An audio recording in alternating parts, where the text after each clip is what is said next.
Welcome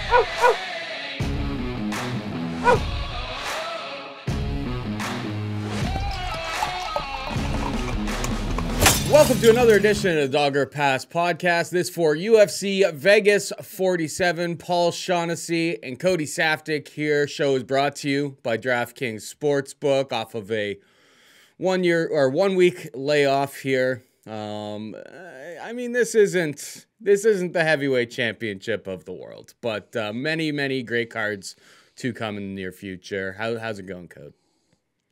Good, man. I hear you. We're back off a 1 week layoff, and yeah, we're excited. It's a UFC card. What else are you gonna do with your Saturday night? Perfect. Into business.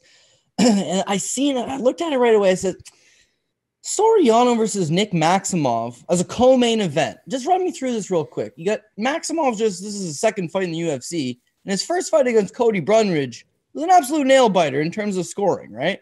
And then you got Puliano Soriano. I thought we all agreed he was a busted prospect. He's coming off his first career loss. Surely they could have found a better co-main event. And then I looked down. No, they honestly couldn't have found a better co-main event.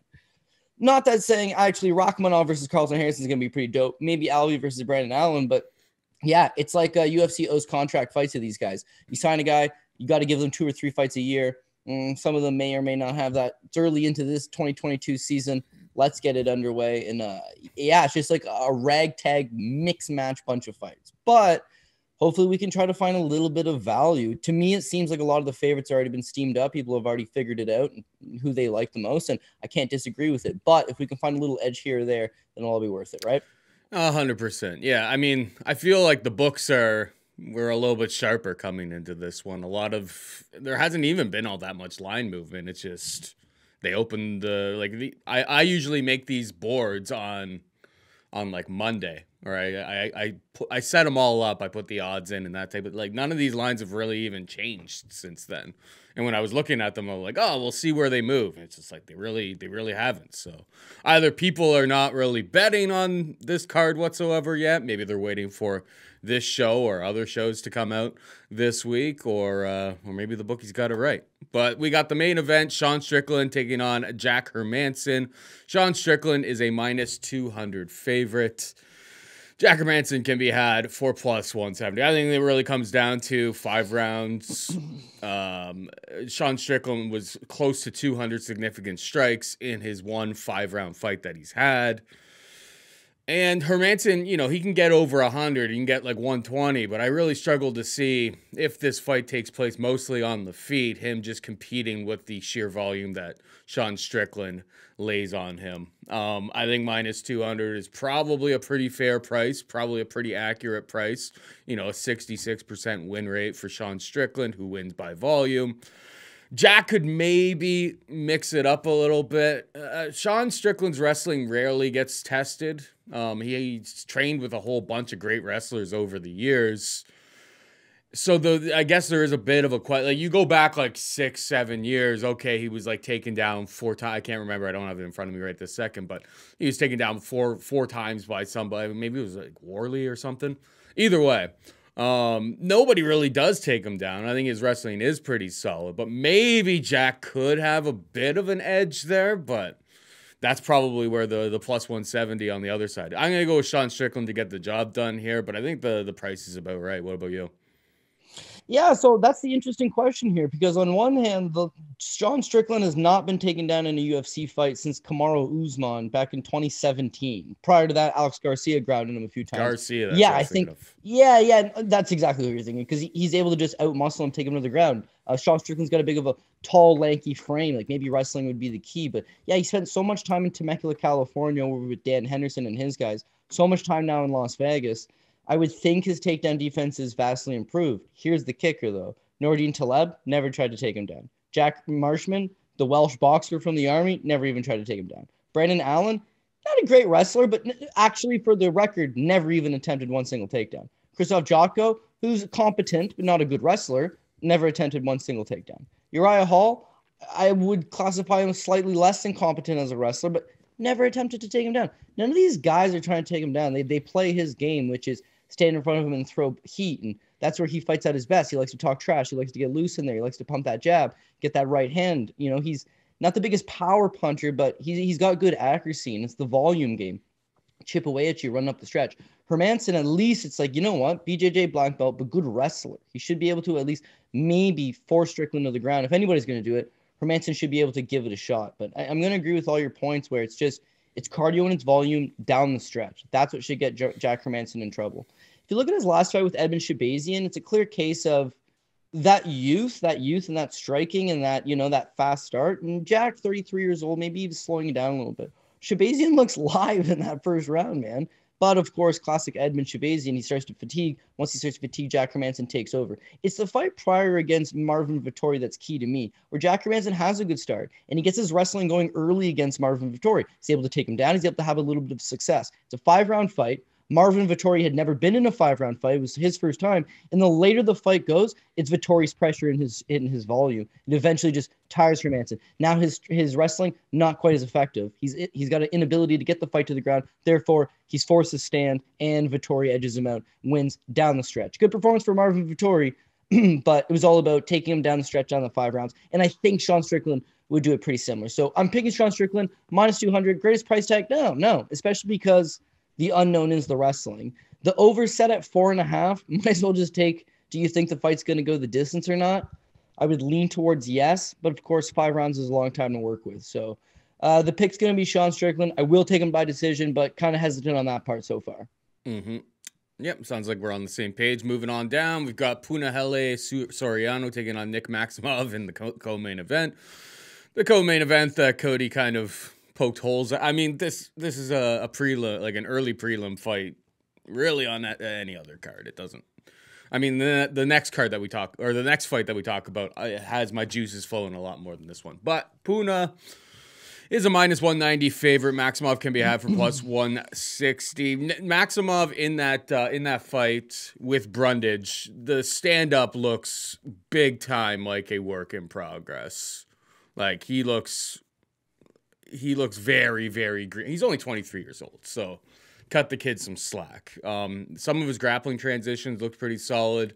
He was looking like 185-pound Ronnie Yaya in that 3rd round, bro. Just grabbing onto the leg, holding on for dear life. Like, it was not great. Now, Puna, I got bit by it last time out. I thought he was going to be able to continue his knockout streak. The guy's got power in his hands. He was, a high school standout in wrestling. So if he can keep this fight upright, I think he absolutely torches Maximov. But then the problem becomes maybe Maximov's got like crazy durability, and we just don't really know about it. He's 7-0. He hasn't really fought anybody of like great potential. He did get a little bit rocked against Cody Brundage.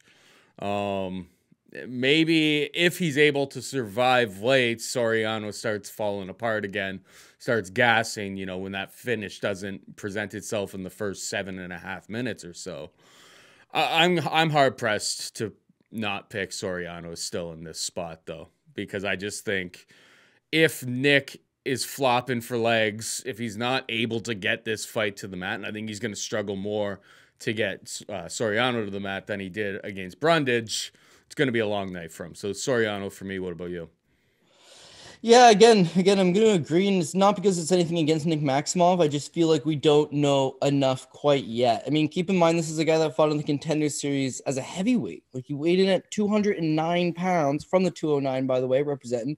Weighs 209 pounds for a heavyweight fight against a dude that was like 250 plus and wins. Comes to the UFC short notice and beats Cody Brundage. And therein lies what we don't know about him is like his wrestling. I think he wrestled out of like Clackamas Community College. He does have a collegiate wrestling background, and he can wrestle. And his BJJ is good. BJJ black belt, slick grappling. That's where he does his best work. It's whether or not his wrestling is going to be good enough to get this thing to the ground. Because what we've seen from his striking defensively, he's a bit of a liability. Like, he not likes to get hit. He gets hit. He walks forward. His hands are fairly low. And he tries to force the fight to the ground.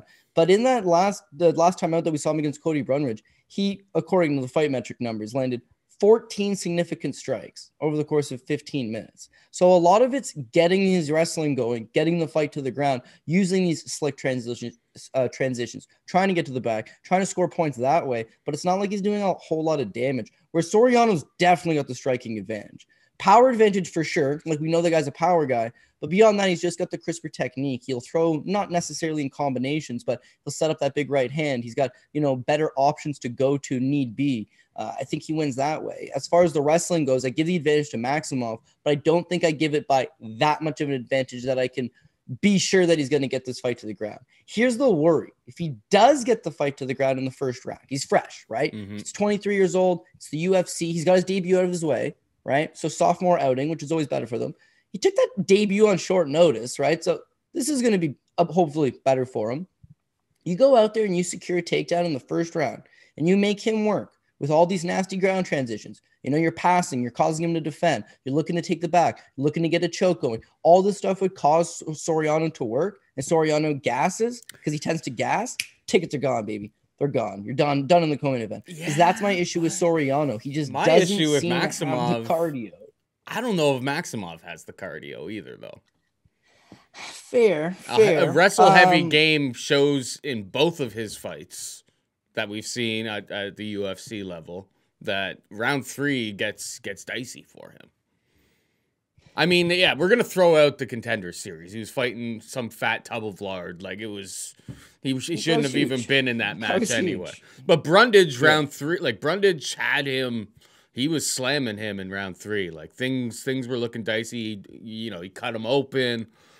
I don't know. I think Soriano's cardio was probably worse, but I don't think Maximov's cardio is like some special gift from the heavens, if that makes any sense. Yeah, no, listen, it does make sense. He was tired his last time out, and truth be told, I scored the fight for Maximov, slight edge, but I know a lot of people that disagree with that personally. A lot of people did score the fight for Cody Brundage. I'm just going to the fact that he's young. It was his first fight in the UFC. He got brought in to fight Carl Roberson, and then the last second they're like, no, you're not fighting Carl Roberson, you're fighting Cody Brundage. Well, Carl Roberson's a tall, lanky kickboxer who doesn't have a great ground game. Stylistically, it's a great matchup for Nick Maximov. Now, all of a sudden, you're taking on Cody Brundage, who's a guy who wrestled collegiately, a guy who's a pretty good grappler, a guy whose wife also fought in the UFC. Like, it's a totally different matchup. I think the pick is Soriano. The pick is Soriano. Here's my only thing I'm laying out. Where did we go wrong? Where did I go wrong? The first UFC cards of the year, right? I'm not doing a good enough job of identifying who's potentially the apple pie shitter, right? Because it's going to happen. So far, we've got main event underdogs have hit in both UFCs. Main event underdog Ryan Bader hit in the Bellator. Main event underdog hit in the Eagle FC card. Sergey Kharitonov beat Tyron Spong. There's a lot of these dog opportunities, and it's coming down to that one advantage. And what's that advantage? The ground game. Brian Bader, he utilizes a superior ground game. Kharitonov just tripped him to the ground, right? Francis Ngannou didn't even know the guy could wrestle. Turns out he can. And speaking of that, Paul Shaughnessy, you can't wrestle, you can't fight. I made a bet with you that apparently Ciryl Gane, some great fighter, some great striker. What a guy. 5-round cardio. Take him to deeper waters. Output from the outside. Big cage, Paul. These things matter in MMA. If you would have told me, I think Francis Ngannou is just going to take him, and I'll bleep myself on this one. Russell bleep him over the down the stretch in the championship rounds. I called you a liar, Paul Shaughnessy. So this one's for you, my friend. Ooh, son of a bitch. Yeah, nobody thought Frankie Murderov was going to show up. What a hero. What type of kicks are you rocking there? I guess I shouldn't be asking you any questions while you're consuming.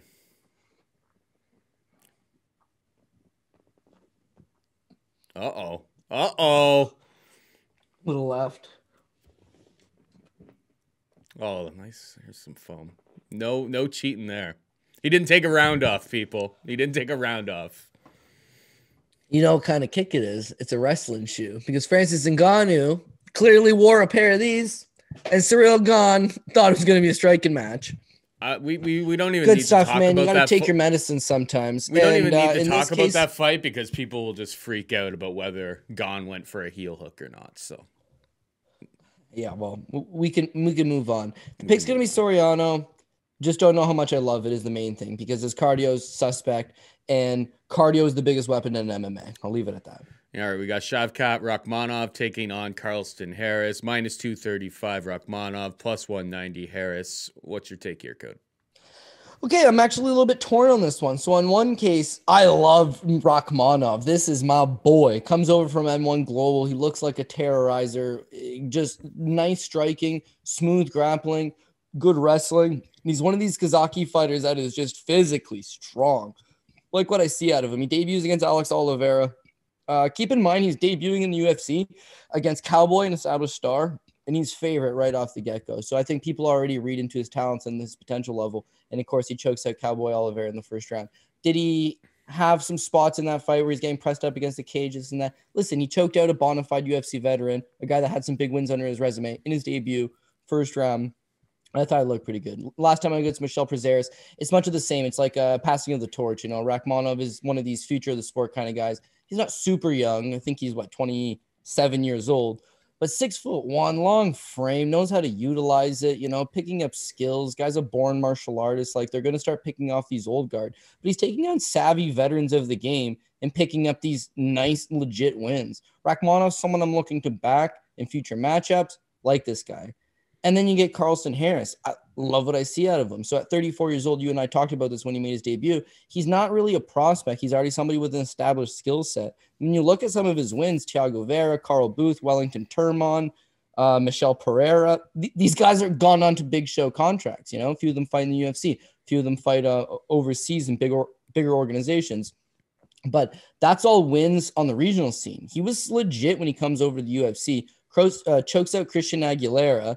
And then the Impa Kazanganai fight, right? You and I backed him. He's a short money underdog.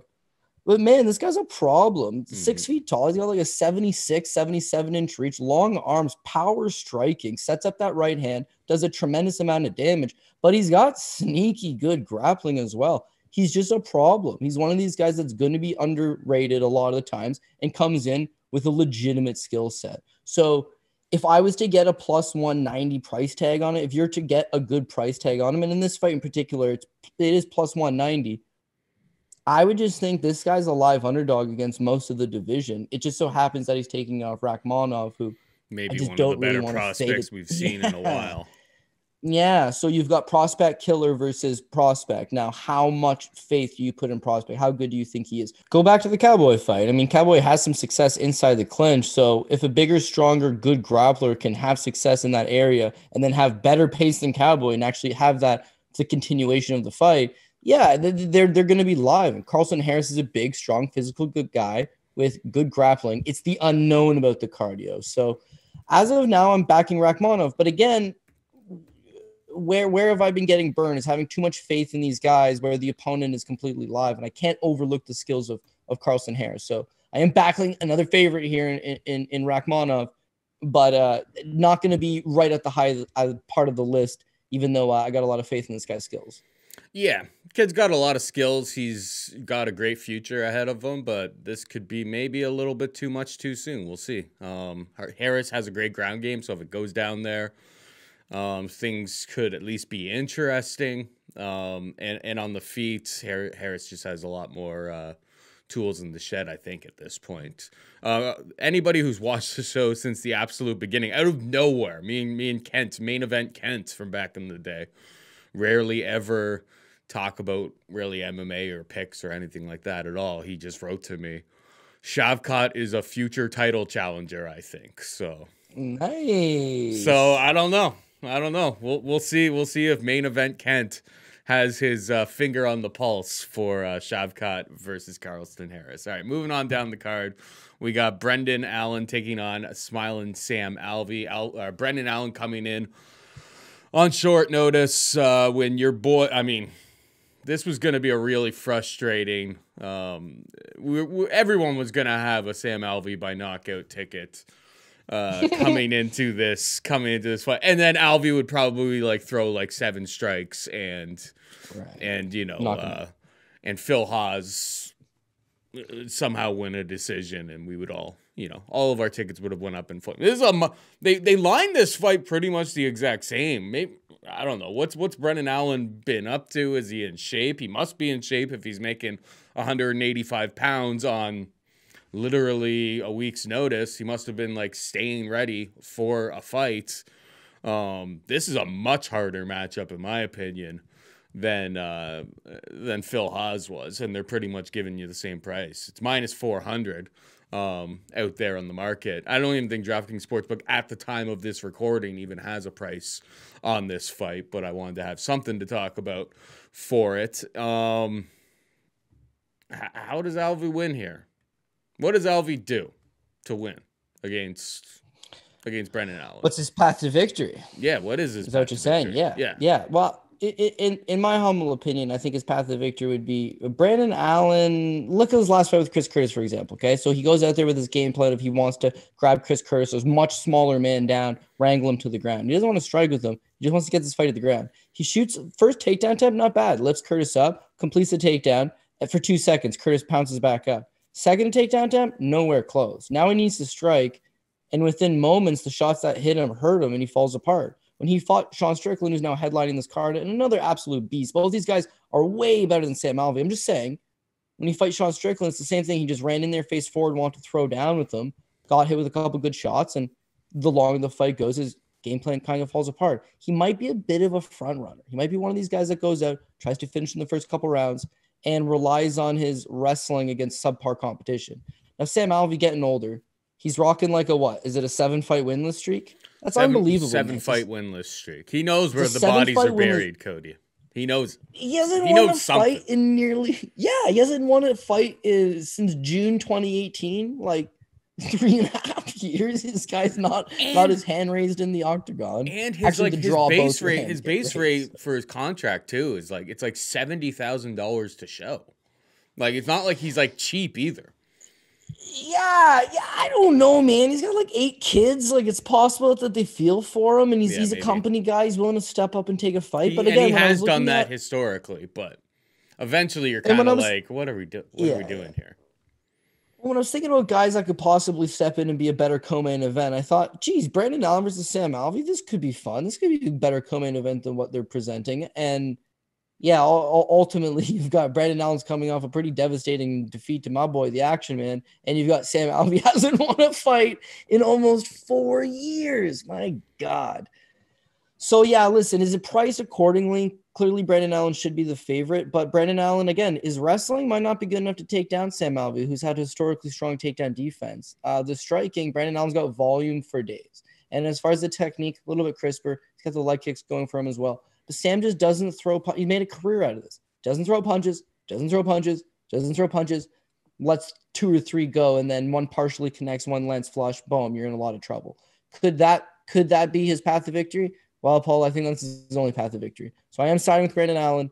But I'm actually just shocked that Alvey still got a job with the UFC and Enrique Barzola is released from the promotion. Like, it's such a crazy world that we live in. Real talent gets released from the promotion, and Sam Alvey's the man. Don't get me wrong. Again, company guy. It's just there's levels to this. One guy's a top contender in the world, and one guy's on a 7-fight winless streak. By the way, that streak involves names that Sam Alvey probably should have been. It's not the strongest list of competitors out there. He's got losses to Nogueira. Yeah, that's right. Irrelevant. Nogueira, Clintson Abreu, Ryan Spann, Dong Jung Draw was just god awful. Julian Marquez choked him out. Wellington Turman his last fight. This is mid-level, man. So Brendan Allen's got a lot of pressure, I think, because he needs to do something, but I think he should win, yeah.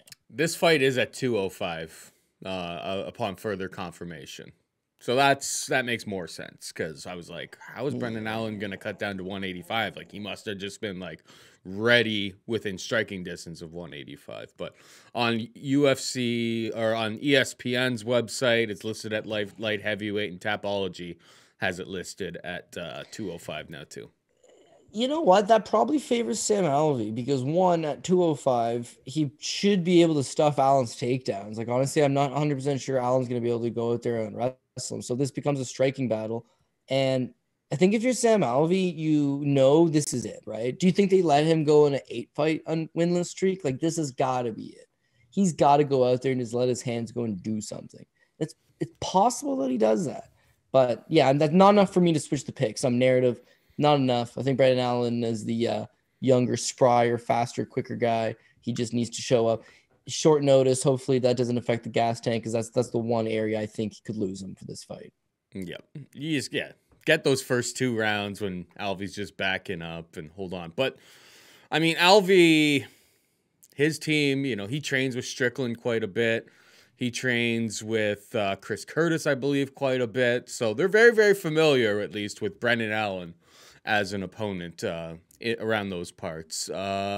Moving on down, we've got Tresean Gore taking on Bryan Battle, -160 Gore, +140 Battle. This is what was supposed to be the Ultimate Fighting Champion, or the Ultimate Fighter finale, and Gore had to pull out.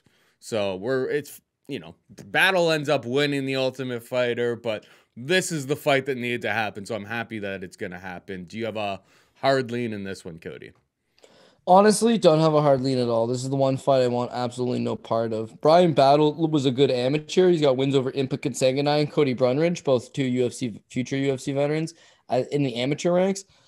But yeah, as a pro, he just didn't really fight all that much. Comes on to the Ultimate Fighter. He has a win over Cameron Lachmanov, who's a decent prospect. He's got a win over Andre Petrovsky, who's in the UFC, good wrestler, collegiate guy. Like, that's a good win. And he was supposed to fight Tresean Gore, and then they put in Gilbert Urbina. So I'm all in on Bryan Battle. Like, this is the pick of the card. And he won, but he didn't look good at all, man. I just don't have a whole lot of faith. I think these guys are very green, very raw still. Gore, meanwhile, he's 3-0. Right? He beat Robert Hale as an amateur, so he was a good amateur as well. I think he's got like a split decision win as a pro. Three pro fights. What experience does he have? But you get on the Ultimate Fighter, you beat a couple guys in a very odd setting, right? You're living in a house with your competitors. There's no TV. Your regular coaches aren't there. Your regular training partners aren't there. Your wife's not there. Your kid's not there. You're like, what a weird, like, the best guy's not always going to show out, I don't think. But Gore looks fine on the show, I suppose. And then it pulls out of this fight. Hasn't done anything since. So slighted. I thought Gore initially, when we broke down the fight prior to Urbina stepping in, it was like, yeah, Gore seems to be the better of the two. Like, I think Gore probably goes out there, better athletic fighter, gets the job done. Don't want a whole lot of interest in it back then, but Gore's the rightful favorite. I see they relined it. Gore's the favorite. I feel like I would be more inclined to take Bryan Battle at this point. He's already made his UFC debut. He's got the recent fight of the two. And again, I mean, he's a fairly tough, scrappy guy. Like, I think he could pull it off. But honestly, this is a weak card to begin with. And this is the one fight that's like, I would say, I'll take my money. I want some action. I don't really care about this fight. I don't really want a whole lot of action on it. That seems fair enough. All right, I bet you don't want action on this unless you're going for the underdog. Got Julian Erosa as a -300 favorite taking on Steve Ocho Peterson. This is nuts. But, I mean, how do you beat Julian Erosa? You knock him out. And Steve Peterson he's not that guy, bro. I mean, he has like the one spinning back fist knockout a little ways back against Martin Bravo back in 2019. Win over Chase Hooper. He did what he had to do. He exploited, a kid that really shouldn't be fighting. I've said this publicly multiple times. Chase Hooper got rushed to the UFC and really doesn't have the skills to compete against people. So Erosa is super, super long. I understand why he's the favorite here. It's just incredibly startling. Yeah, Steve Peterson doesn't typically have power, and that's how you really beat Julian Erosa, is you put his lights out. And all of the other intent, like volume and length and reach, and the grappling on the ground should at least be competitive. All leans towards Erosa. So I think Erosa wins, but you basically set yourself an early grave if you are getting too invested in Juicy J at -300. Sorry to YC Lindsay if he's listening. He's probably not, but his favorite guy. I'm sure he's loading up on Juicy J this week, but I will not be touching -300 on Julian Erosa. I never will. Yeah. Well, sadly, got to play some of these spots. And yeah, it should be -300. That's a big price tag for sure, especially for a guy that has chin issues, and Julian Erosa has chin issues. We can all agree about that. But man, he's way better, I think, than Steven Peterson. You should have him outgunned in all the spots. There was a time where he's this chinny fighter you can't have any reliability on, and the first punch that hits him going to knock him out. But man, he's just come back into the UFC with an absolute vengeance. Sean Woodson fight, he's a plus 350 underdog. So he's the minus 300. He knows how it is to be the big underdog. Goes out there against Sean Woodson, takes a beating early, but comes back. He's got, I wouldn't say infinite cardio, but he's got a very, very deep gas tank. Great volume. Striking's on point. His wrestling, not half bad. His grappling, pretty slick. Comes out there late, chokes out Sean Woodson, who started to fade, even though Woodson's known for great strike and great gas tank. It was a phenomenal performance by Erosa, who cashes a plus 350 ticket. He takes on my boy Nate Landwehr. Again, he's another underdog against Nate Landwehr, rightfully so. Nate Train going to run through this guy. Not the case. Like Erosa flying knee, just attacked him. Beautiful technique. I'll call it one a lucky strike. It wasn't the complete beating that the Woodson fight was. It was just a lucky strike, sure. The Charles Jourdain fight comes in plus 165 underdog. His third underdog ticket. It's the same thing. That is a complete performance. He just took everything Jourdain had and gave it right back tenfold. Chopped up the leg, better striking accuracy, put the pressure on him, and he takes these guys into deep waters. That's what they're known to do. Jourdain is known for striking, known for infinite cardio. Woodson is cardio. Both of them, ironically enough, I think he lands 103 strikes on the dot, right? It's like he's drowning them into these third rounds and putting a pressure. His problem is his chin. If you chin check this guy's going to be a problem. But both the Woodson and the Jourdain fight, eventually he just gets tired of beating them, takes them down and chokes them out. You see, he's training full-time about Extreme Couture in Las Vegas. He's made a lot of improvements to his ground game. His wrestling's not half bad. And I feel like that's Steven Peterson's only path. If it stays standing, Peterson averages, 50, 60 significant strikes landed throughout 15 minutes? Okay, well, what about Peterson's wrestling? Not half bad. Peterson actually lands takedowns in pretty much all of his fights. But Chase Hooper, he lands the one takedown, and it's Hooper. Martin Bravo, nothing there, but it's Martin Bravo. Bruce Leroy, he lost the Leroy fight on volume. Got a couple takedowns, unable to do much with it, and then the longer the fight goes, he's the shorter guy. He's throwing bombs, but he's from the outside. He's just not able to close the distance enough for my liking. It all adds up to a Julian Erosa play, but yeah, minus 300 for a guy with his history, I completely understand. It's not exactly the kind of thing you're running to the bookie to say, take my bet. It's a bit of a risky proposition.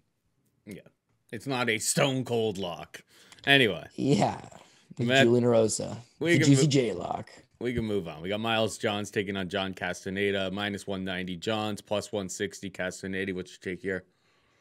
Yeah, at some point I don't want to force an underdog, but we're going to have to get an underdog in. And I don't know if we pull the trigger on the John Castaneda type. It's nothing against Miles John. I think he's a phenomenally talented guy. It's just he kind of seems at times like he's his own enemy. He'll make like a mental lapse. He'll have like a bad ring IQ moment, and it kind of turns the fight in his opponent's favor. I thought he started off really good against Cole Smith, but again, he just shoots a bad takedown, gives up his back. Cole Smith's able to take his back and then, hold him in a really bad position for the majority of the round. He rallies late, but his cardio is it's good, but everything he does takes a lot of fast twitch muscle, right? Everything he's doing is go, go, go. It kind of tires him out a little bit. It's almost like Tony Gravely. Like he's got all the technique, he's got that explosiveness, but that explosiveness is going to take a tax on his body. So I thought that the Cole Smith fight, even though he won, he was taxed a bit. The Richie Santiago fight on Contender Series, same thing. The Mario Batista fight, he starts off well. He does extremely well early, but then again, he gets smashed by a flying knee and gets caught. And then the two wins since then, Kevin Natividad and Anderson Dos Santos, they're the kind of wins where he can showcase all of his skills and not have to really worry about much in return. So a guy like that's going to look good. And he did look good. And now you're getting him coming in as a favorite over Castaneda, maybe a little bit too big of a favorite. Castaneda is tricky, trains out of a pretty good gym, seems to have some decent enough power, and it seems like he can go a hard 15 minutes. So, I guess when I'm thinking to myself, which are the underdogs that have a chance, Castaneda is one of them. Because Miles John should win the fight on the basis of his wrestling, good striking, strike, mix in that takedown, strike, mix a takedown. But to keep a tight game plan going for 15 minutes, it gets away from a lot of these guys. And if he makes a mistake, Castaneda should be able to work his way back into it. So, this is probably a closer fight than the lines dictate. And I'm not sure I'm ready to pull the trigger on it necessarily right now, but Yeah. I'm looking at John Castaneda as a live underdog compared to some of these other guys on the card. And he's a very, very popular underdog, it seems right now. Just like when you look across the market, most books opened up John's at like minus 250, and money has been tumbling in on Castaneda, who's like plus 160 to plus 180-ish across the market. It all makes a lot of sense to me. It's just like John's just really doesn't, his volume is horrible. Like he throws like 50, 60 strikes typically in like a 3-round fight. It's just like those are the kind of the guys that they can get edged out. And if you're getting good, well, yeah. So 80 against Anderson Dos Santos, 48 against Kevin Natividad. He did get 3rd-round finishes in both of those fights, in fairness, but. Yeah, 31 significant strikes against Cole Smith. Like, that's how you lose. That's how you lose as a, 2-1 favorite. Is like if you throw 40 significant strikes, or only land 40 significant strikes, you're giving a underdog opponent plenty of room to pull the upset. So I'm leaning with you. I'm going with Castaneda as well. The moment we've been waiting for since September is finally here. In honor of the big game, DraftKings Sportsbook, an official sports betting partner of Super Bowl 56, is giving new customers 56-1 odds on either team. Just bet $5 to get $280 in free bets if your team wins. DraftKings Sportsbook is now live in New York, meaning you can bet from almost a third of the country. If Sportsbook isn't in your state yet, play DraftKings Daily Fantasy Football Contest for Super Bowl 56. New customers can get a free shot at $1 million top prize with their first deposit. Download the DraftKings Sportsbook app, use promo code DOP for Dog or Pass Podcast, DOP, and get 56-1 odds on either team. Bet just $5 and get $280 in free bets if your team wins.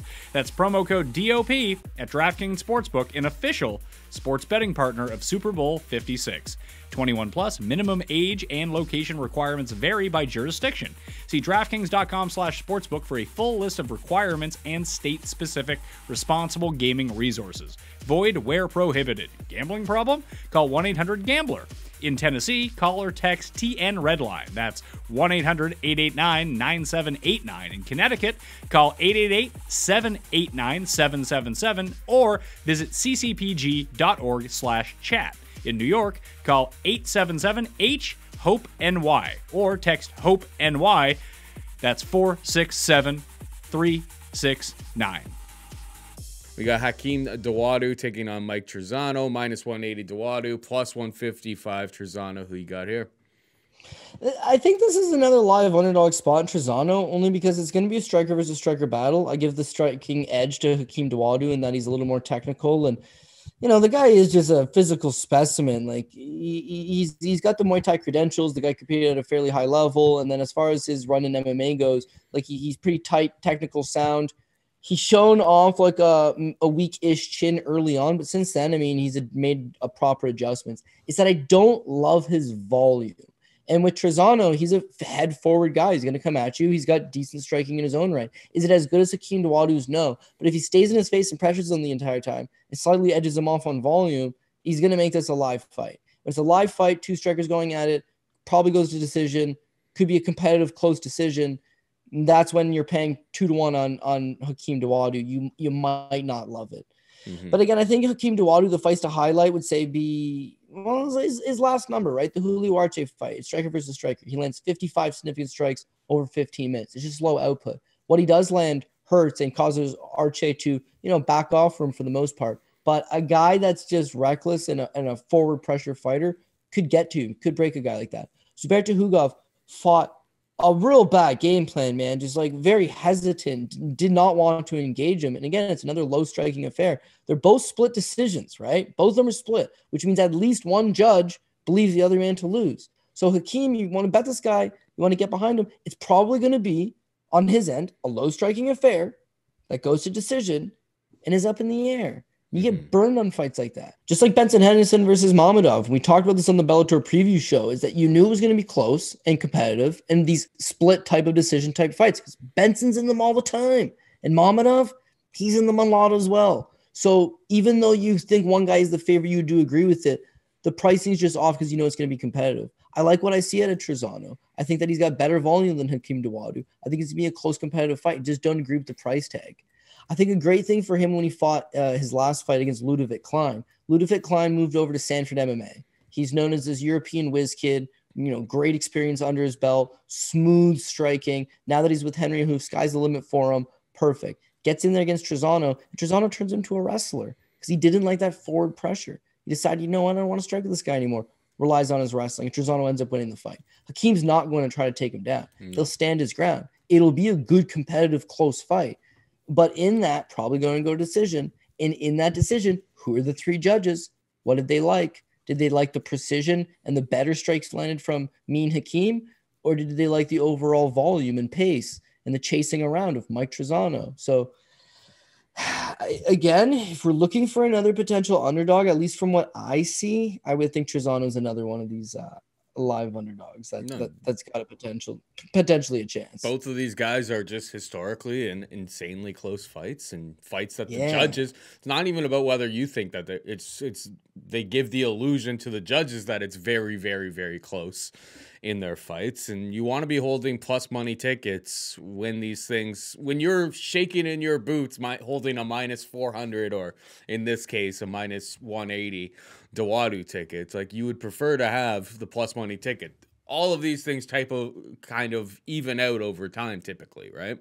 So you want to be taking the plus money there. I couldn't agree more. All right, we got Marc-Andre Barriault taking on Chidi Bang Bang, Njokuani. That's his nickname, Pat. I can hear Pat laughing in the background. It is his nickname. That is his nickname. Minus 120, Marc-Andre Barriault. Plus 100, Njokuani. What's your take here? Poor Njokuani has to watch his brother Anthony get absolutely shit kicked over in Eagle FC. So, yeah, I don't know how he rebounds this, making his big UFC debut. I like Chidi. I've always liked Chidi. 33 years old, finally making that octagon debut. It's nice to see. I'm just not 100% sure what to think. Like, Chidi was always the less talented of the two. He's a good striker. I mean, he comes from a Muay Thai base, just like Anthony. Fought Simon Marcus to a competitive enough draw. I didn't think it should have been a draw, but all the same, right? Competitive fight once upon a time. The guy's got good striking skills. His problem is that he's kind of has a bit of a cardio issue. I mean, if you hear any interview from him, he's just a very raspy sounding guy. I don't know if he's getting air into those lungs, but he's got a big, long frame. He can get taken down, and he doesn't seem to have the greatest cardio going. That's usually been his downfall. His losses show Andre Koreshkov. He's able to take him down, get his ground and pound going, knock out Chidi, right? Koreshkov's a stud. John Salter, high-level BJJ black belt. He's able to take him down, rear naked choke first round. The half-hour Carvalho fight, Chidi and Njokuani missed weight, came in at like 189.5. Looked awful, loses the fight. And then somewhere along the line, he himself gets awarded his BJJ black belt. And somewhere along the line, I don't know. I don't want to say turns a corner, but his last two fights, he's looked good. His fight with Christian Torres is not much to write home about, but his cardio looked much improved. His striking's always been pretty good. He puts a pace on him.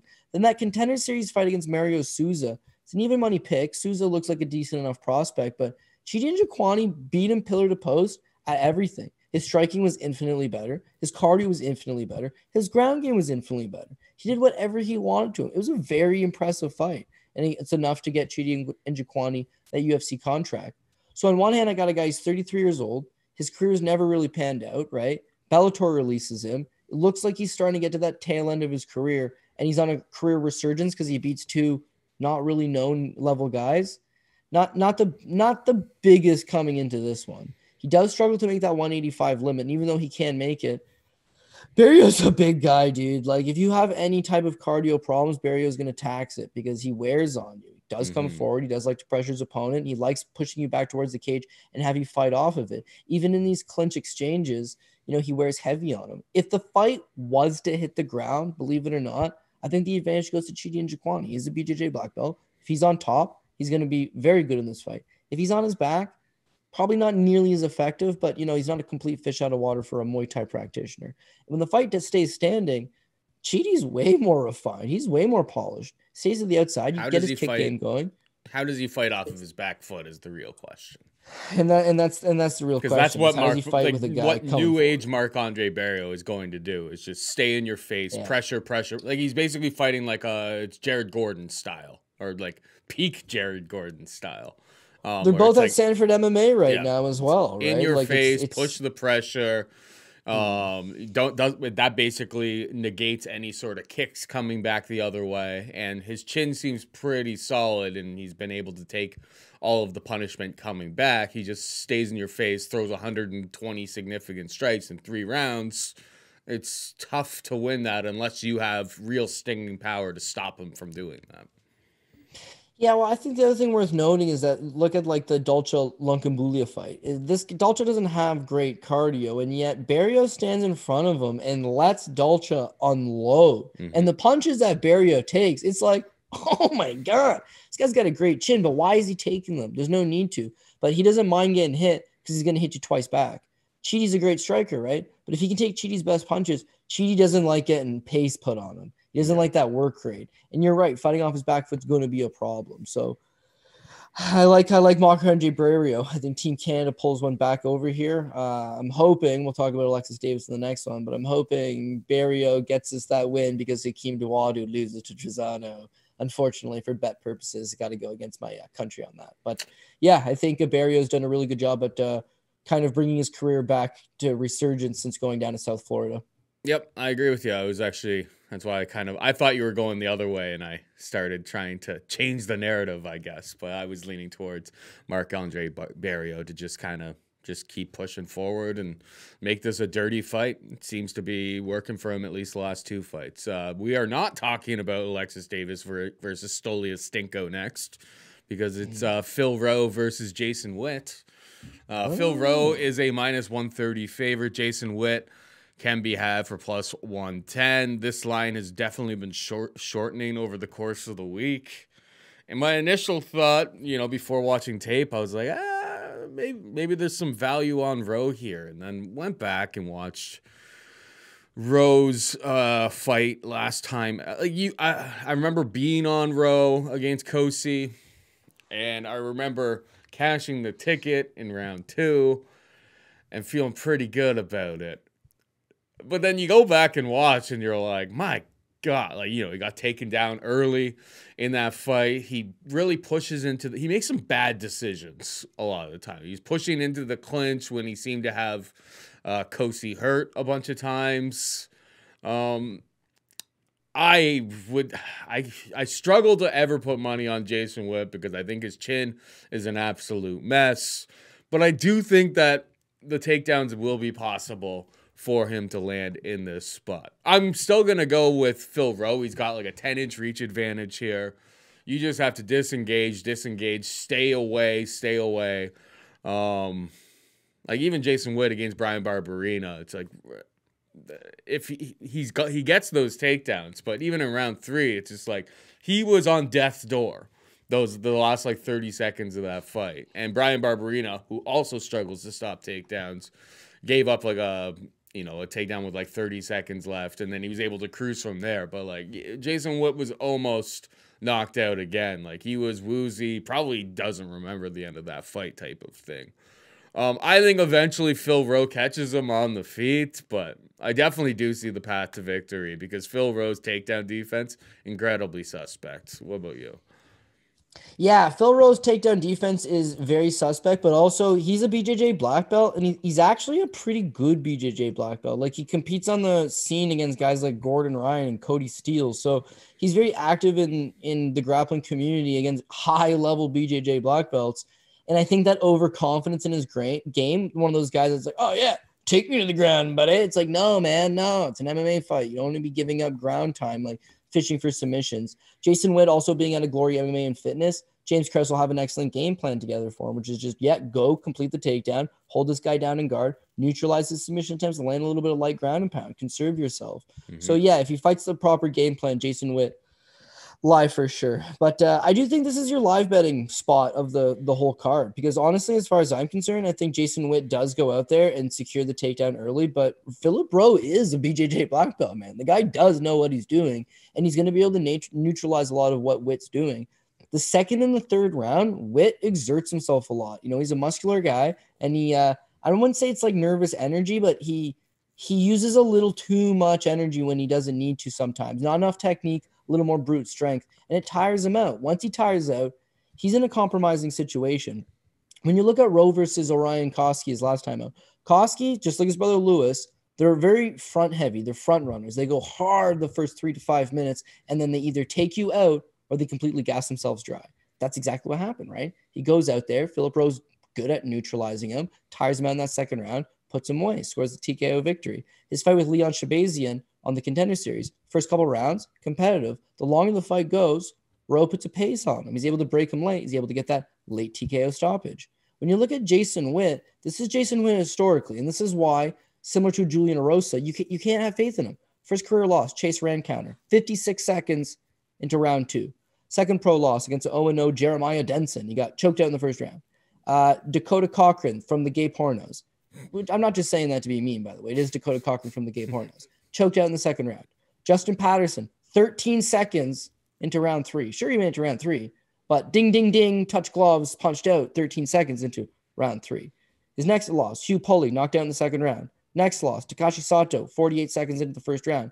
Just 2 fights ago against Matt Semmelsberger, 16 seconds into the first round. First punch that lands. And that Bryan Barberena fight, Paul.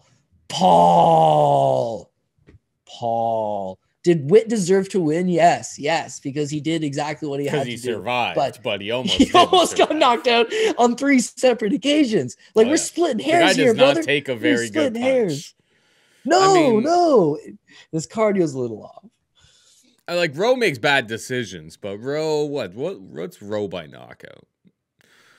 I would say Rowe second round, Rowe third round, Rowe knockout. But I think you're going to get a much better price here if you just take Rowe after that first round. Because Witt's going to probably take him down early. Yeah. Wrestling advantage. Take him down, stay in his guard, ground and pound him a little bit. Now you're going to get a big plus money tag on Rowe because they're like, oh, well, Witt's just going to take him down again and do the same thing. And now you're hoping Rowe puts on the pressure, something to get his attention and so on and so forth. The prices on these props are kind of trash, to be perfectly honest, right now. So you're probably right. I mean, obviously, maybe Rowe lands early in round 1, and well, you don't get the bet off whatsoever. But it's plus 180 right now, which I feel like if he is taken down and neutralized and controlled, we know that that can happen to him in round 1. With Rowe, and he's still going to have plenty of energy to get the job done in rounds 2 and 3, whereas, Witt's chin is a liability from bell to bell. It's not somebody that I want to ever put money on, and I won't.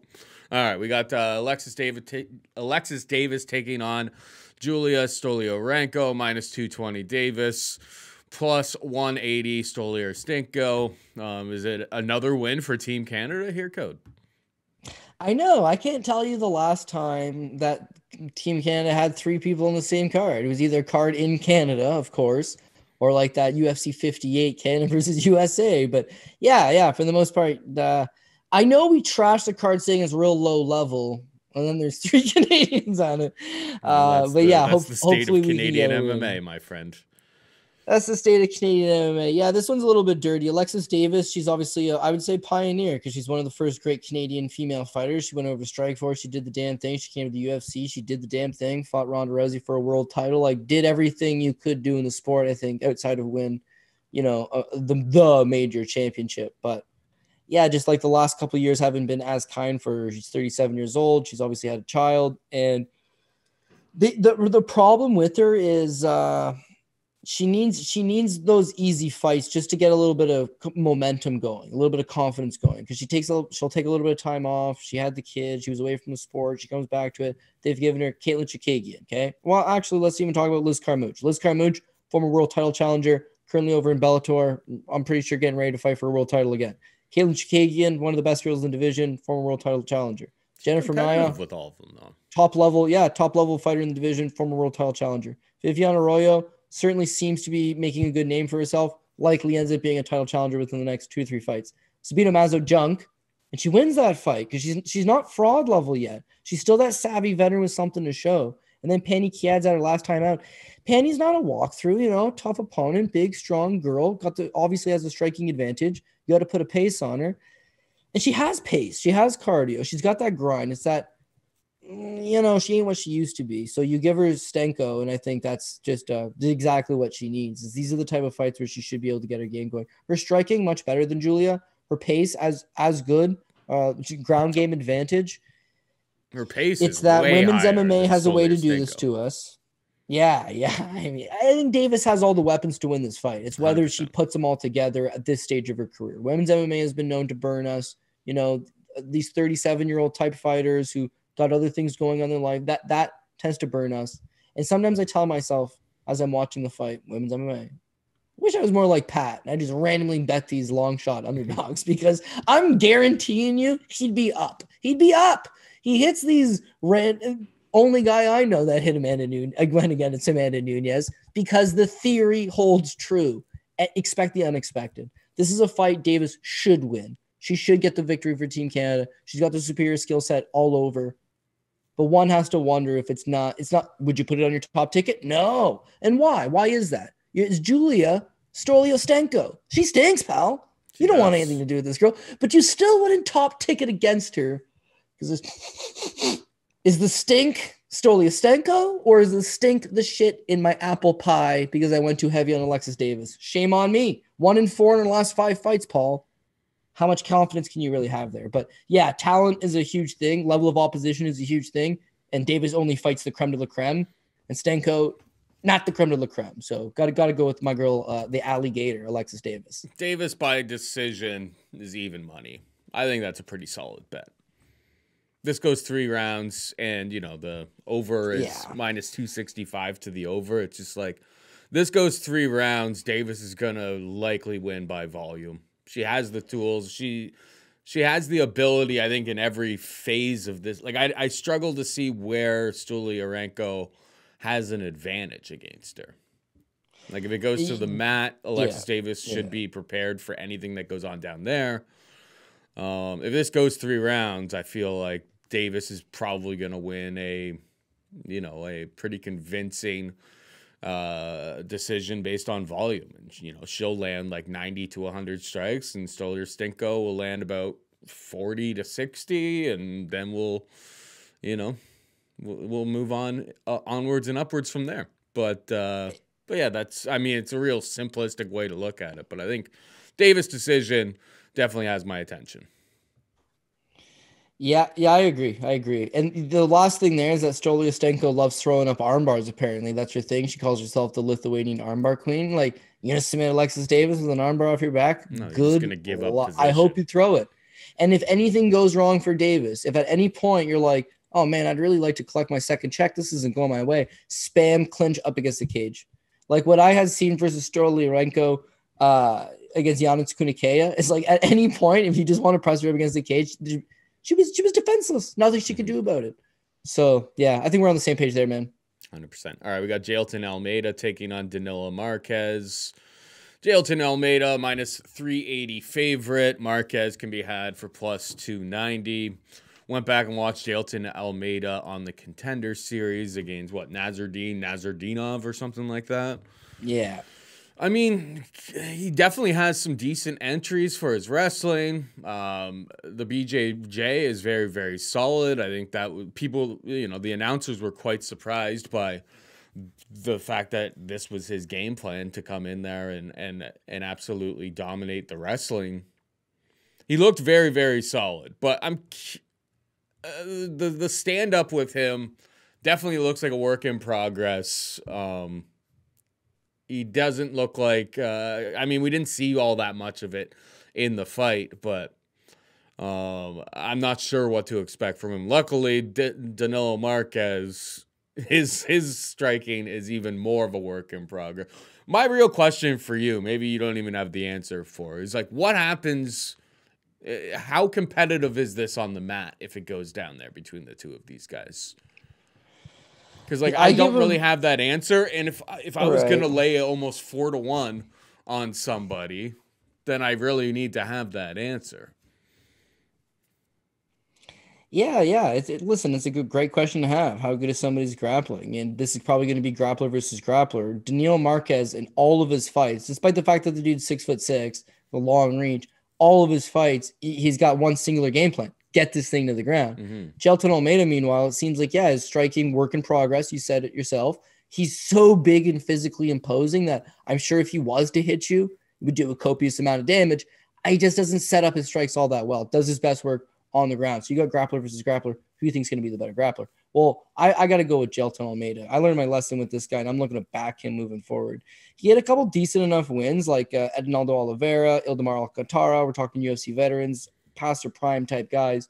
But he competes often in these like Brazilian grappling tournaments. They're 3-4 matches in the same day, goes out, gets the victories. He signs on the Contender Series against Nasruddinov. The biggest thing for me was going to be, I didn't think he had great striking. And with that much muscle mass, there's no way this guy can keep a pace going. Not going to happen. The majority of his wins show quick finishes. So in my mind, quick finish doesn't happen here against Nasruddinov. He's going to fall apart. I was wrong, dude. This guy's cardio looked tight.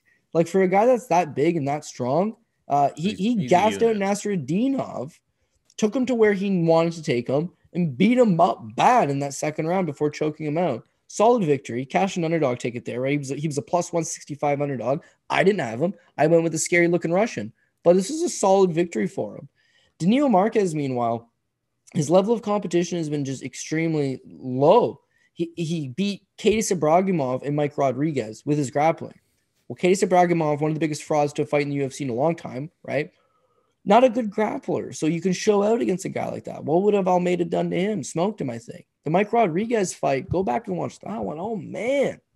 Daniil Marquez, you can take Mike Rodriguez down easy. You can lie down on Mike Rodriguez easy. Rodriguez just gasses, but someone even half a bit more competent would have given him some serious problems in that spot. I think Almeida will. And that Kinjin Ku fight his last time out, he starts off well, first couple rounds, but he gasses. Now, here's the problem in those fights. He gasses pretty much in all of his fights, and they're extremely low work rate fights. Like the Kennedy fight, he just took him down and held him down. At what point did he exhaust himself that bad? The Mike Rodriguez fight, he's tired in the second round, didn't really do a whole lot. The Casey Bragimov fight, I'll give him a little bit of credit there because it's his UFC debut and it was a little bit short notice, I think. So, but all the same, cardio doesn't seem to be a weapon of his. He's 36 years old. This is all going to be a problem. He lost to Gabriel Checo at Submission Underground. Gabriel Checo, not good. All of this leads to grappler versus grappler. Almeida's the bigger, stronger, more physical guy. I think he's got the cardio edge. I think that what's going to happen is he's going to be the one. He's got great entries. And against a tall guy like 6'6", he'll be able to get double underhooks, either press him up against the cage or get him in the open field, peel him to the ground. Once the fight hits the ground, you've got big, strong, muscular, physical guy on top versus long limb guy on the bottom. He'll be trying to isolate and arm throw up triangles and arm bars, but Almeida's not an idiot. He should shut that off. He should land some ground and pound. And eventually, as the fight wears out, Daniil Marquez is just going to slow out and become more tired and more tired. But a minus 380 price tag, god damn, dude. We're paying the price of admission. I know. That's for a guy's UFC debut against somebody who has at least. Yeah, I mean, watching the Kennedy and Njokuani fight, it's like, how good is Marquez's grappling really? He had the back for a minute or like seven minutes in that fight. Had the standing backpack and wasn't able to do anything with it. Obviously, round 3 completely gasses out. Absolutely tears up all of my tickets because I thought that this guy was going to be able to find a sub. He was going to be able to exploit it. And he kind of was able to exploit that situation. But you knew when it got to round 3, I was just like, oh, I'm absolutely screwed. This guy's dead. All right, finally, we've got Dennis Bondar taking on Malcolm Gordon. Minus 240 Bondar, plus 200 Gordon. We've said many times on this show that Malcolm Gordon cannot take a punch. Francisco Figueiredo proved that he does not have Davison's power by any stretch of the imagination, which is something that we did fear. He didn't really look, you couldn't find him on tape like absolutely blasting dudes, and you need to have a certain level of power to knock out Malcolm Gordon. But it seems like Dennis Bondar has some pretty decent power. He gets a lot of first-round finishes. Is this a setup for Bondar? Because it kind of seems like it on paper. Yeah, I think it's a setup for Bondar. I mistakenly said we had 3 Canadians on the show earlier, but yeah, we got Malcolm Gordon coming off his first victory in the UFC, so gotta feel good. But I think he's got a 4-fight deal. This is the 4th fight in his deal, and they're not making it easy to get the re-sign, taking on Dennis Bondar. When we all talk about, well, what's the underdog's path to victory? Malcolm Gordon's path to victory, he is a better striker.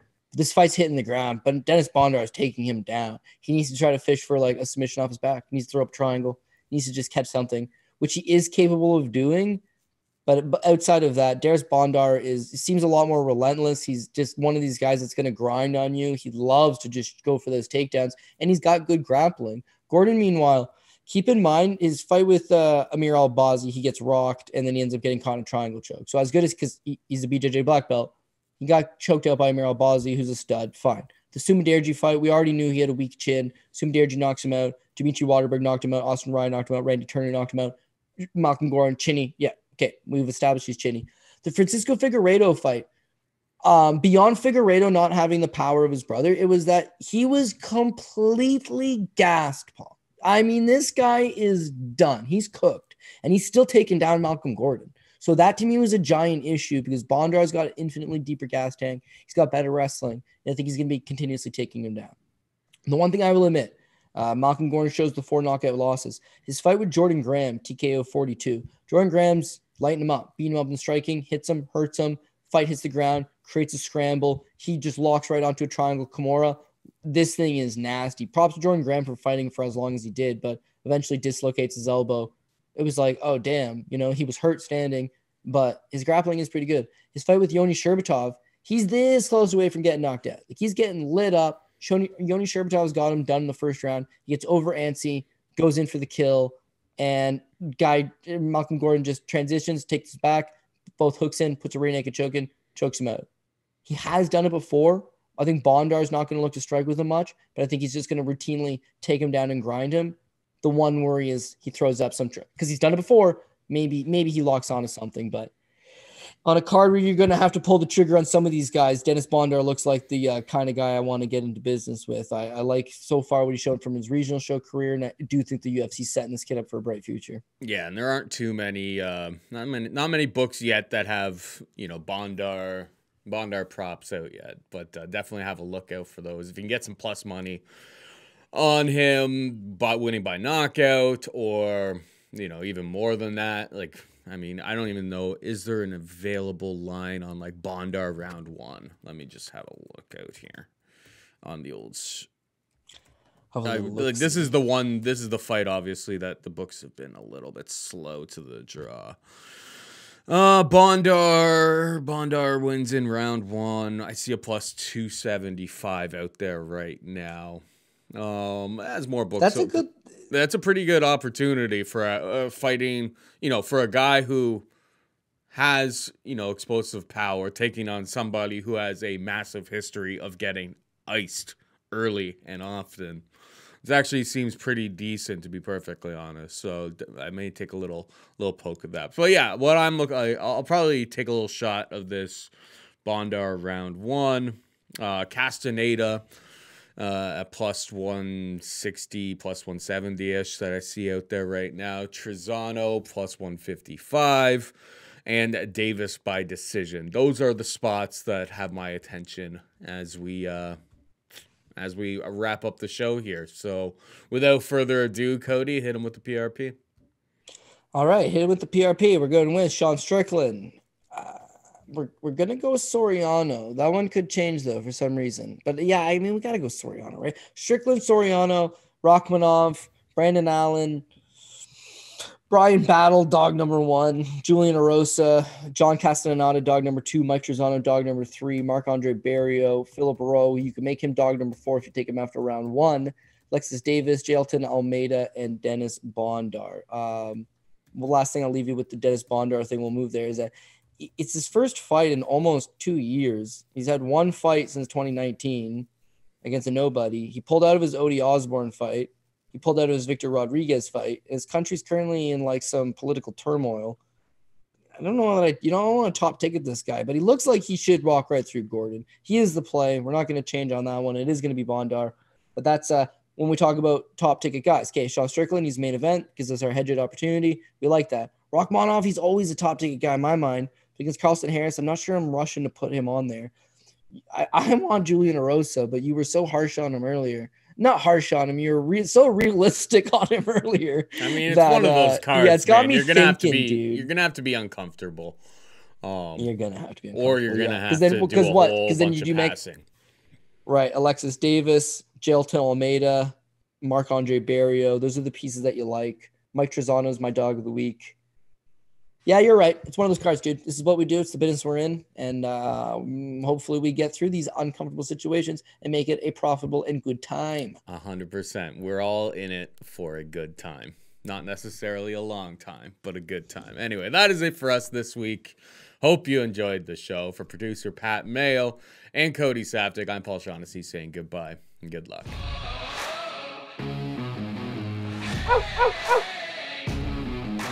Oh.